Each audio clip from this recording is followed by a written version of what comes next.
चैत्र नवरात्रि एक ऐसा सुंदर और पावन समय होता है जब देवी दुर्गा की आराधना करके माँ भगवती से विशेष प्रार्थना की जाती है, उनसे विशेष आशीर्वाद मांगे जाते हैं और अपनी आध्यात्मिक साधना को तीव्र बनाया जाता है। हम जानते हैं कि प्रतिदिन प्रातः काल में आप इन सुंदर कथाओं का श्रवण कर रहे हैं और प्रतिदिन देवी दुर्गा की आराधना करते हुए अपनी आध्यात्मिक यात्रा में अग्रसर हो रहे हैं।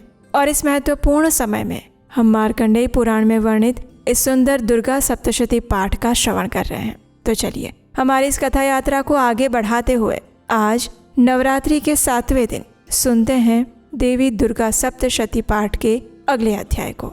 आज की कथा आरंभ करते हैं।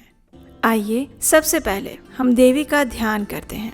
मैं 3 नेत्रों वाली दुर्गा देवी का ध्यान करती हूँ। उनके श्री अंगों की प्रभा बिजली के समान है। वे सिंह के कंधे पर बैठी हुई भयंकर प्रतीत होती हैं। हाथों में तलवार और ढाल लिए अनेक कन्याएं उनकी सेवा में खड़ी हैं। वे अपने हाथों में चक्र, गदा, तलवार, ढाल, बाण, धनुष, पाश और तर्जनी मुद्रा धारण किए हैं। उनका स्वरूप अग्निमय है और वे माथे पर चंद्रमा का मुकुट धारण करती हैं।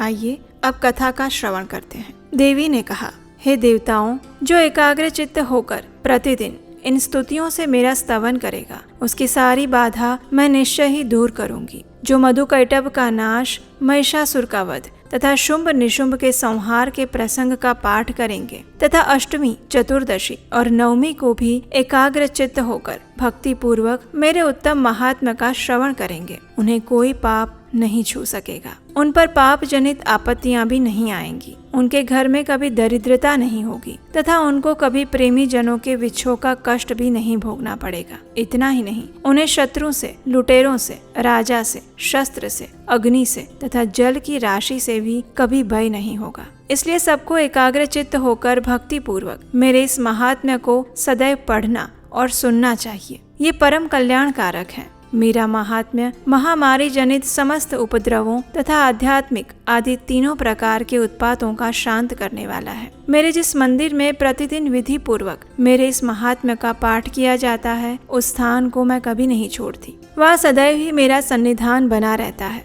बलिदान, पूजा, होम तथा महोत्सव के अवसरों पर मेरे इस चरित्र का पूरा पाठ और श्रवण करना चाहिए। ऐसा करने पर मनुष्य विधि को जानकर या बिना जाने भी मेरे लिए जो बलि, पूजा या होम आदि करेगा, उसे मैं बड़ी प्रसन्नता के साथ ग्रहण करूंगी। शरद काल में जो वार्षिक महापूजा की जाती है, उस अवसर पर जो मेरे इस महात्म्य को भक्ति पूर्वक सुनेगा, वह मनुष्य मेरे प्रसाद से सभी बाधाओं से मुक्त और धन धान्य तथा पुत्र से संपन्न होगा। इसमें तनिक भी संदेह नहीं है। मेरे इस महात्म्य, मेरे प्रादुर्भाव की सुंदर कथाएं तथा युद्ध में किए हुए मेरे पराक्रम सुनने से मनुष्य निर्भय बन जाता है। मेरे महात्म्य का श्रवण करने वाले पुरुषों के शत्रु नष्ट हो जाते हैं, उन्हें कल्याण की प्राप्ति होती है और उनका कुल आनंदित रहता है। सर्वत्र शांति, कर्म में बुरे स्वप्न दिखाई देने पर तथा ग्रह जनित भयंकर पीड़ा उपस्थित होने पर मेरा महात्म्य श्रवण करना चाहिए। इससे सभी विघ्न तथा भयंकर ग्रह पीड़ाएं शांत हो जाती हैं और मनुष्यों द्वारा देखा हुआ दुस्वप्न शुभ स्वप्न में परिवर्तित हो जाता है। बाल ग्रहों से आक्रांत हुए बालकों के लिए ये महात्म्य शांति कारक है और मनुष्यों के संगठन में फूट होने पर यह अच्छी प्रकार मित्रता कराने वाला होता है। ये महात्म्य समस्त दुराचारियों के बल का नाश करने वाला है। इसके पाठ मात्र से, श्रवण मात्र से राक्षसों, भूतों और पिशाचों का नाश हो जाता है। मेरा ये सभी महात्म्य मेरे सामीप्य की प्राप्ति कराता है। पशु, पुष्प, अर्घ्य, धूप, दीप, गंध आदि उत्तम सामग्रियों द्वारा पूजन करने से, ब्राह्मणों को भोजन कराने से, होम करने से, प्रतिदिन अभिषेक करने से, नाना प्रकार के अन्य भोगों को अर्पण करने से और दान देने आदि से 1 वर्ष तक जो मेरी आराधना की जाती है और उससे मुझे जितनी प्रसन्नता होती है, उतनी प्रसन्नता मेरे इस उत्तम चरित्र का एक बार श्रवण करने मात्र से हो जाती है। ये महात्म्य श्रवण करने पर पापों को हर लेता है, आरोग्य प्रदान करता है, मेरे प्रादुर्भाव का कीर्तन समस्त भूतों से रक्षा करता है और मेरा युद्ध विषयक चरित्र दुष्ट दैत्यों का संहार करने वाला है। इसके श्रवण करने पर मनुष्यों को शत्रु का भय नहीं रहता। हे देवताओं, आपने और ब्रह्मर्षियों ने जो मेरी स्तुतियाँ की है तथा ब्रह्मा जी ने जो स्तुति की है, वे सभी कल्याणमयी बुद्धि प्रदान करती हैं वन में, सूने मार्ग में अथवा दावानल से घिर जाने पर, निर्जन स्थान में लुटेरों के दाव में पड़ जाने पर, या फिर शत्रुओं से पकड़े जाने पर, अथवा जंगल में सिंह, व्याघ्र या जंगली हाथियों के पीछा करने पर, कुपित राजा के आदेश से वध या बंधन के स्थान में ले जाए जाने पर, अथवा महासागर में नाव पर बैठने के बाद भारी तूफान से नाव के डगमग होने पर, अत्यंत भयंकर युद्ध में शस्त्रों का प्रहार होने पर और वेदना से पीड़ित होने पर, किम बहुना सभी भयानक बाधाओं के उपस्थित होने पर, जो भी व्यक्ति मेरे इस चरित्र का स्मरण करता है, श्रवण करता है, वह मनुष्य संकट से मुक्त हो जाता है। मेरे प्रभाव से सिंह आदि हिंसक जंतु नष्ट हो जाते हैं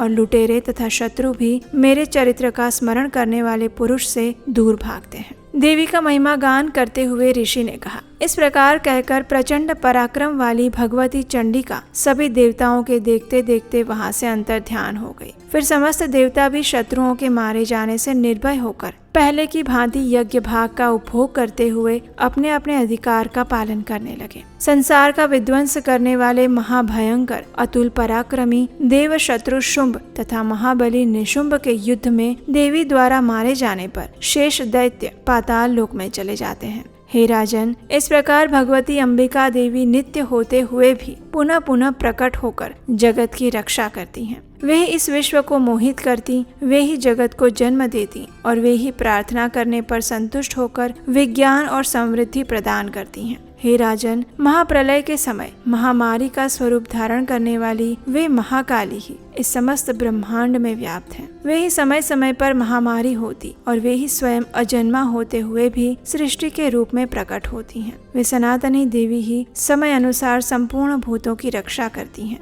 मनुष्यों के हित के लिए अभ्युदय के समय में वे ही घर में लक्ष्मी के रूप में स्थित होकर उन्नति प्रदान करती हैं और वे ही अभाव के समय दरिद्रता बनकर विनाश का कारण होती हैं। पुष्प, धूप और गंध आदि से पूजन करके उनकी स्तुति करने पर वे धन, पुत्र, धार्मिक बुद्धि और उत्तम गति प्रदान करती हैं। इस प्रकार श्री मार्कंडेय पुराण में सावर्णिक मनवंतर की कथा के अंतर्गत देवी महात्म्य में फल स्तुति नामक 12वां अध्याय पूरा हुआ। आइए अब हम 13वें अध्याय का श्रवण करते हैं। 13वां अध्याय, सुरथ और वैश्य को देवी का वरदान। चलिए सबसे पहले हम देवी का ध्यान करते हैं, जो उदय काल के सूर्यमंडल की सी कांति धारण करने वाली हैं, जिनकी 4 भुजाएं और 3 नेत्र हैं, जो अपने हाथों में पाश, अंकुश, वर और अभय मुद्रा को धारण किए रहती हैं। उन शिवा देवी का मैं ध्यान करती हूँ। आइए अब कथा का श्रवण करते हैं। ऋषि ने कहा, हे राजन, इस प्रकार मैंने आपसे देवी के उत्तम महात्म्य का वर्णन किया, जो इस जगत को धारण करती हैं। उन देवी का ऐसा ही प्रभाव है। वे ही विद्या उत्पन्न करती हैं। भगवान विष्णु की माया स्वरूपा उन भगवती के द्वारा ही आप, ये वैश्य और अन्य अन्य विवेकी जन मोहित होते हैं, मोहित हुए हैं और आगे भी मोहित होंगे। हे महाराज, आप उन्हीं परमेश्वरी की शरण में जाइए। आराधना करने पर वे ही मनुष्यों को भोग, स्वर्ग और मोक्ष प्रदान करती हैं। मार्कंडेय ऋषि ने कहा। मेधा मुनि के ये वचन सुनकर राजा सुरथ ने उत्तम व्रत का पालन करने वाले उन महाभाग महर्षि को प्रणाम किया। वे अत्यंत ममता और राज अपहरण से बहुत खिन्न हो चुके थे। हे महामुने, इसलिए विरक्त होकर वे राजा तथा वैश्य तत्काल तपस्या को चले गए और वे जगदम्बा के दर्शन हेतु नदी के तट पर रहकर तपस्या करने लगे। वे वैश्य उत्तम देवी सूक्त का जप करते हुए तपस्या में प्रवृत्त हुए। वे दोनों नदी के तट पर देवी की मिट्टी की मूर्ति बनाकर पुष्प, धूप और हवन आदि के द्वारा उनकी आराधना करने लगे। उन्होंने पहले तो आहार को धीरे धीरे कम किया, फिर बिल्कुल निराहार रहकर देवी में ही मन लगाए एकाग्रता पूर्वक उनका चिंतन आरंभ किया। वे दोनों अपने शरीर के रक्त से प्रोक्षित बलि देते हुए लगातार 3 वर्षों तक संयम पूर्वक आराधना करते रहे। इस पर प्रसन्न होकर जगत को धारण करने वाली चंडिका देवी ने उन्हें प्रत्यक्ष दर्शन दिए और फिर उनसे इस प्रकार कहा। हे राजन तथा अपने कुल को आनंदित करने वाले हे वैश्य, आप लोग जिस वस्तु की अभिलाषा रखते हैं वो मुझसे मांगो, मैं संतुष्ट हूँ, अतः तुम्हें सब कुछ दूंगी। तब राजा ने दूसरे जन्म में नष्ट न होने वाला राज्य मांगा और इस जन्म में भी शत्रुओं की सेना को बलपूर्वक नष्ट करके पुनः अपना राज्य प्राप्त कर लेने का वरदान मांगा। वैश्य का चित्त संसार की ओर से खिन्न और विरक्त हो चुका था और वे बड़े बुद्धिमान भी थे। अतः उस समय उन्होंने तो ममता और अहंता रूप आसक्ति का नाश करने वाला ज्ञान मांगा। और तब देवी ने कहा, हे राजन, तुम थोड़े ही दिनों में शत्रुओं को मारकर अपना राज्य प्राप्त कर लोगे। अब वहाँ तुम्हारा राज्य स्थिर रहेगा और फिर मृत्यु के पश्चात तुम भगवान विवस्वान के अंश से जन्म लेकर इस पृथ्वी पर सावर्णिक मनु के नाम से विख्यात होगे। हे वैश्यवर, तुमने भी जिस वर को मुझसे प्राप्त करने की इच्छा की है, अब उसे देती हूँ। तुम्हें मोक्ष के लिए ज्ञान प्राप्त होगा। मार्कंडेय जी ने इस कथा का समापन करते हुए कहा। इस प्रकार उन दोनों को मनोवांछित वरदान देकर और उनके द्वारा भक्ति पूर्वक अपनी स्तुति सुनकर देवी अंबिका तत्काल अंतर ध्यान हो गई और इस प्रकार देवी से वरदान पाकर क्षत्रियों में श्रेष्ठ सूरथ सूर्य से जन्म लेकर सावर्णी नामक मनु होंगे। इस प्रकार श्री मार्कंडेय पुराण में सावर्णिक मनवंतर की कथा के अंतर्गत देवी महात्म्य में सूरथ और वैश्य को वरदान नामक 13वां अध्याय पूर्ण हुआ।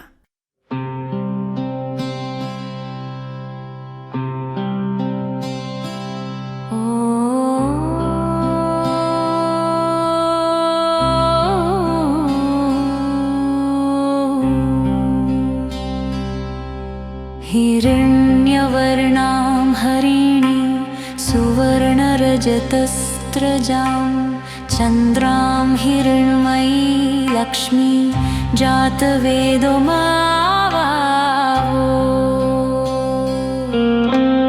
तामावह जातवेदो लक्ष्मीमनपगामिनीं यस्यां हिरण्यं विन्देयं गामश्वं पुरुषानहम्। अश्वपूर्वां रथमध्यां हस्तिनात् प्रमोदिनीं श्रियं देवीमुपहव्ये श्रीर्मा देवी जुषताम्।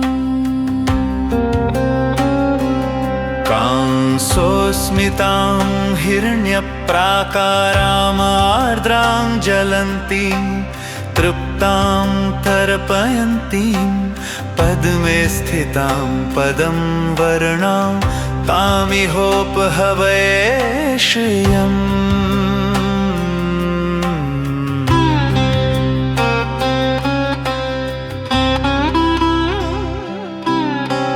चन्द्रां प्रभासां यशसा ज्वलन्ती श्रियं लोके देव जुष्टामुदारां। तां पद्मिनीं शरणं प्रपद्ये अलक्ष्मीर्मे नश्यतां त्वां वृणे। आदित्यवर्णतप्सोऽधिजातो वनस्पतिस्तव वृक्षोऽस्थबिल्वः तस्य फलानि तपसानुदन्तु या अन्तरायाश्च बाह्य अलक्ष्मी। उपैतुमादेव सखः कीर्तिश्च मणिना सह प्रदुर्भूतोऽस्मि राष्ट्रेऽस्मिन् कीर्तिमदद्धिं ददातु मे। क्षुत्पिपासामलां ज्येष्ठमलक्ष्मीनाशयाम्यहम् अभूतिमसमृद्धि च सर्वान् निर्णुद मे गृहात्।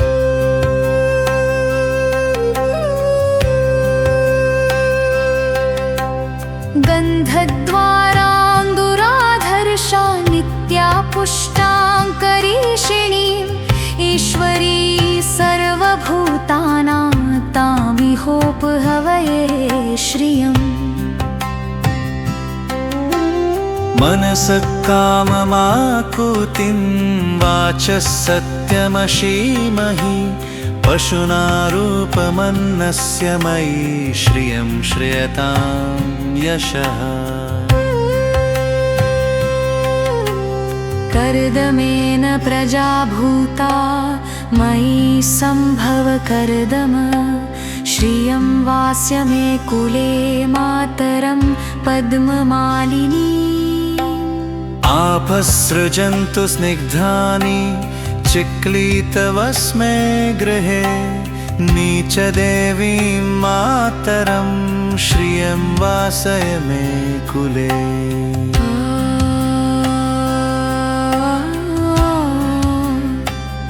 आद्रौ पुष्करिणी पुष्टिं पिङ्गलां पद्मालिनी चन्द्रां हिरण्मयी लक्ष्मी जातवेदो मावावो। आद्रां यक्करिणीं यष्टिं सुवर्णां हेममालिनीं सूर्यां हिरण्मयीं लक्ष्मी जातवेदो मावः।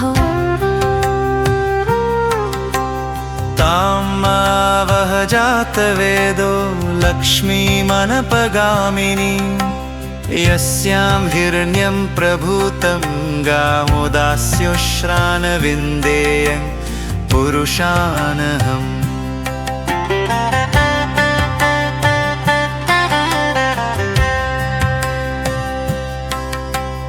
यशुचित् प्रयतो भूत्वा जुहुयादाज्यमन्महम् सूक्तं पञ्चदशर्च च श्रीकामसततं जपे। ॐ शान्ति शान्ति शान्ति।